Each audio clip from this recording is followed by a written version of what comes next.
गुरुर्ब्रह्मा गुरुर्विष्णु गुरुर्देवो महेश्वर गुरु साक्षात् परब्रह्म तस्मै श्री गुरुवे नमः। ગુરુના શબ્દમાં વિશ્વાસ એ જ આપણી મુક્તિ છે. કેટલો વિશ્વાસ, કેવો વિશ્વાસ? ગુરુમાં હેત થઈ જાય, ગુરુના શબ્દમાં પ્રીત બંધાઈ જાય તો ભવ પાર થઈ જાય, ભવ પાર થઈ જાય. ગુરુર બ્રહ્મા ગુરુર વિષ્ણુ ગુરુર્દેવો મહેશ્વર ગુરુ સાક્ષાત પરબ્રહ્મ તસ્મૈ શ્રી ગુરુવે નમઃ. ગુરુનો મહિમા શાસ્ત્રોમાં કેટલો અદ્ભુત વર્ણવ્યો છે, અદ્ભુત વર્ણવ્યો છે વાલા ભક્તો. અતિ પરમ પવિત્ર સ્થાન આપણા જીવનનું જો કોઈ શ્રેષ્ઠ હોય તો આપણા ગુરુ છે.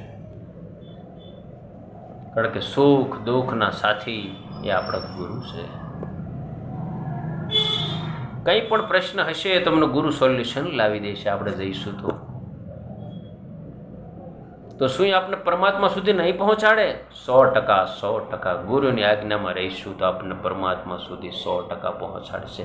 એમાં કોઈ શંકાને સ્થાન નથી. પરંતુ સ્થિર બુદ્ધય, સ્થિર બુદ્ધય. ગુરુનું સ્થાન જીવનમાં બહુ મહત્વનું છે, બહુ મહત્વનું છે. ગુરુ આપણને પરમ પદ સુધી લઈ જાય, પરમાત્માનો ભેટો કરાવી દે. બસ જીવનની અંદર આટલું થઈ જાય તો કાર્ય આપણું પૂર્ણ થઈ જાય, કાર્ય આપણું પૂર્ણ થઈ જાય. ગુરુર બ્રહ્મા ગુરુર વિષ્ણુ ગુરુર્દેવો મહેશ્વર ગુરુ સાક્ષાત પરબ્રહ્મ તસ્મૈ શ્રી ગુરુવે નમઃ. એક ભાઈ મને કે આખી રાત્રિ ભજન થાય તો થાક લાગે. મેં કીધું ન લાગે ભાઈ. તો મને કે પત્તે રમવું હોય તો આખી રાતમાં કેટલી તૈયારી કરવી પડે, કેટલા પાન માવા બાંધવા પડે.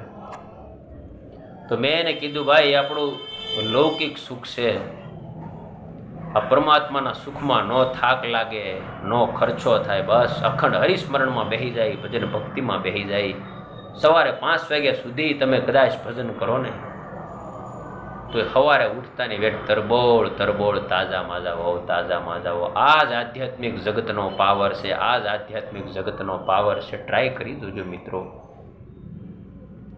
આ તો પરમાત્માએ આપેલી અજોડ વસ્તુ છે, અજોડ વસ્તુ છે. આમાં કોઈની કીધેલી નથી થતી. આ તો સ્વયંનો અનુભવ થઈ જાય, જીવન બદલાઈ જાય, પરમાત્માને રસ્તે આપણે હાલતા થઈ જાય. બસ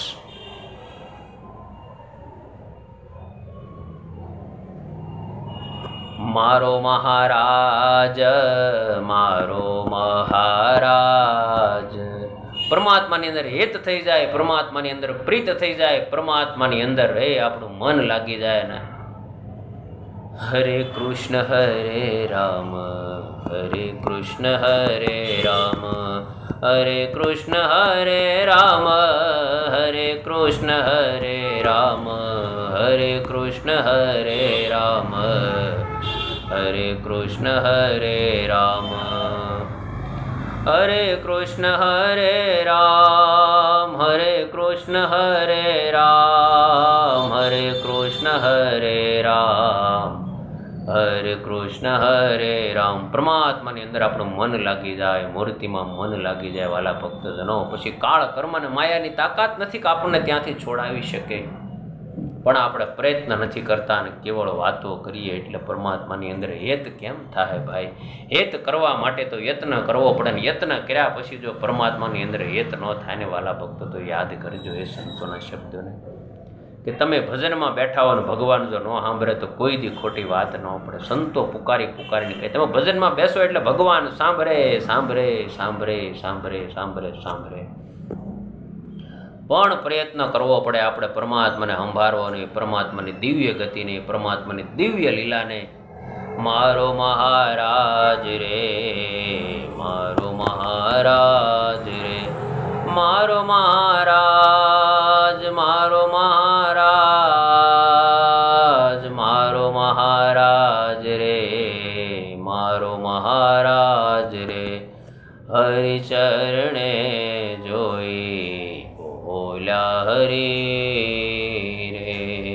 મહારાજ મહારાજ મારા બસ મહારાજ મહારાજ કરતા રહે એટલે હરિમાં આપોઆપ હિત થઈ જાય.